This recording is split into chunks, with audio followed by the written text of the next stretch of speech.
Assalamualaikum warahmatullahi wabarakatuh. Perkenalkan nama saya Taufik Rizky dari Penjas 2A. Di sini saya akan sedikit menjelaskan mengenai pemahaman materi saya yang berhubungan dengan status penilaian status gizi. Penilaian gizi merupakan suatu keadaan tubuh yang merupakan hasil dari keseimbangan antara zat yang masuk ke dalam tubuh dan juga penggunaan dari zat yang masuk ke dalam tubuh. Sebagai keadaan tubuh yang merupakan salah satu akibat dari konsumsi makanan, penggunaan zat gizi dengan 4 klasifikasi, yaitu status gizi yang buruk, kurang, baik, dan juga lebih. Status tersebut seharusnya memiliki gizi yang cukup baik atau seimbang. Adapun beberapa metode penilaian dalam status gizi ini terdapat dua cara, yaitu secara langsung dan juga secara tidak langsung. Secara langsung kita dapat melakukan dengan penilaian metode antropometri, klinis, biokimia, dan juga biofisik. Sedangkan secara tidak langsung itu ada dengan cara survei konsumsi, survei vital, dan juga survei ekologi.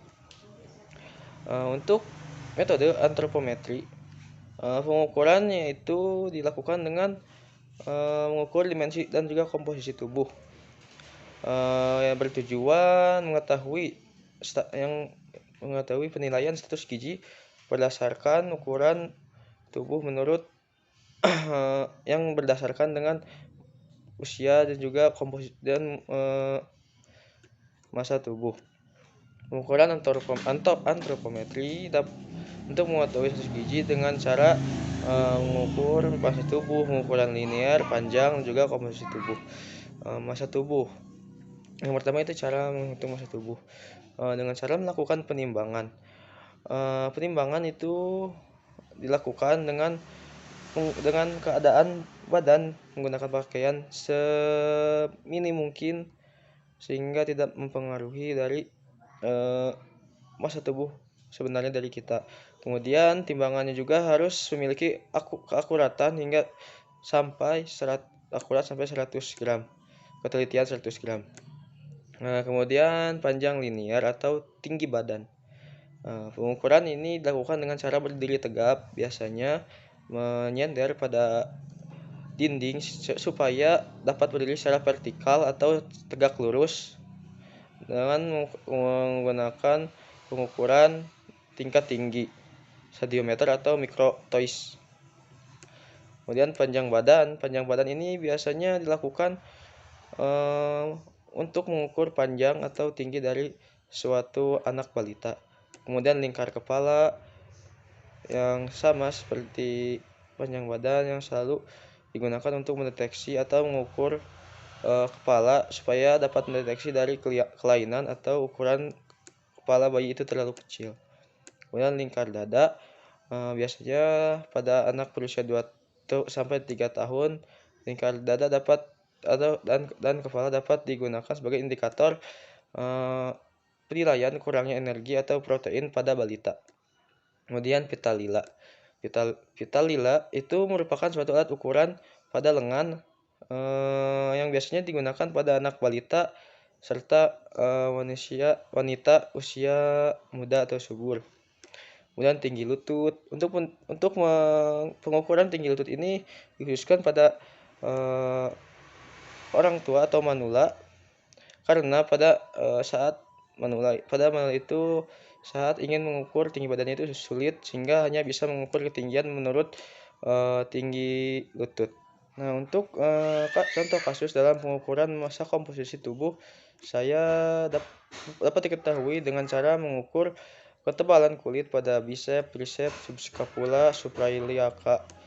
Nah, pada kasus ini saya berusia 20 tahun dan berat badan saya adalah 60 kg.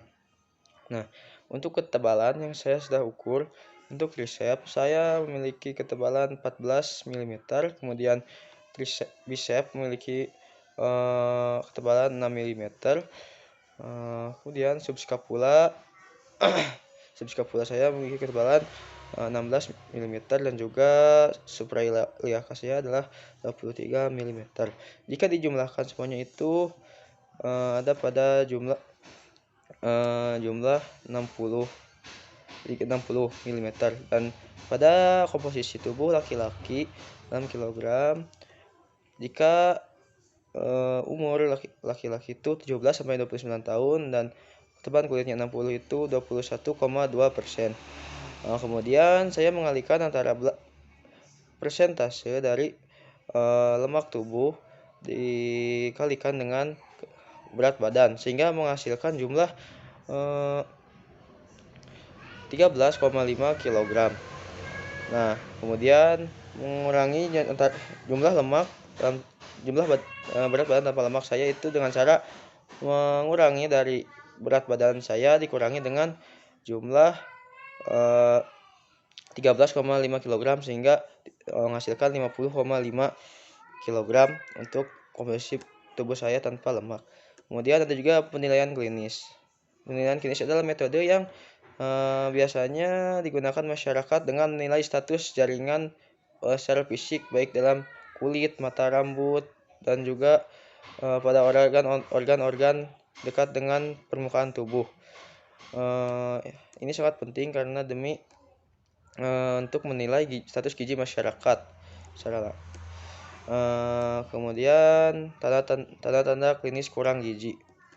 Nah, untuk kekurangan gizi atau protein biasanya terjadi pada anak-anak mengalami gizi buruk. Seperti terdapat gejala-gejala anak seperti tampak kurus, iga gambang atau terlihat kulit keriput, wajahnya seperti mengerut seperti orang tua, yang menandakan bahwa gizi dari anak tersebut kurang baik atau gizi buruk.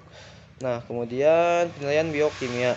Penilaian biokimia itu merupakan suatu pemeriksaan dari laboratorium atau biokimia untuk melakukan pemeriksaan spesimen jaringan tubuh, baik itu dalam darah, urin, tinja, hati, dan juga otot yang diuji untuk mengetahui kadar hemoglobin, kreatin, glukosa, dan kolesterol yang terdapat di dalam tubuh. Kemudian penilaian biofisik.